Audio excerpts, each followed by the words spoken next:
আসসালামু আলাইকুম। আজ আপনাদের সামনে কিছু মিটার নিয়ে এলাম, যেমন লুট্রন DT2234B ডিজিটাল ফটো ট্যাকোমিটার। এই ট্যাকোমিটারটি ঘূর্ণনশীল বস্তুর RPM পরিমাপের জন্য ব্যবহৃত হয়। এর লেজার লাইট সোর্সের কারণে এটি 2 মিটার পর্যন্ত দূরত্ব থেকে মাপ দিতে সক্ষম। এরপরে আমরা দেখব লুট্রন DT2236B ট্যাকোমিটার, যা ঘূর্ণন গতি পরিমাপের জন্য ব্যবহৃত হয়। এটি সাধারণত মোটর, ইঞ্জিন, ফ্যান এবং অন্যান্য ঘূর্ণনশীল যন্ত্রের RPM পরিমাপ করতে ব্যবহৃত হয়। এখন আপনারা দেখতে পাচ্ছেন সিনোমিটার LX1010B লাক্স মিটার।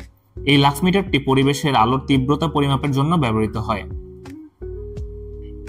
এবার আমরা দেখব MS6610 লাক্স মিটার, যা আলোর তীব্রতা পরিমাপক যন্ত্র। এটি সাধারণত ফটোগ্রাফি, সিনেমাটোগ্রাফি, ইনডোর এবং আউটডোর লাইটিং সিস্টেম এবং বিভিন্ন শিল্পক্ষেত্রে আলোর পরিমাপের জন্য ব্যবহৃত হয়। এসব আকর্ষণীয় মিটারগুলো কিনতে যোগাযোগ করুন আমাদের সাথে অথবা ভিজিট করুন আমাদের ওয়েবসাইট www.zerontechbd.com।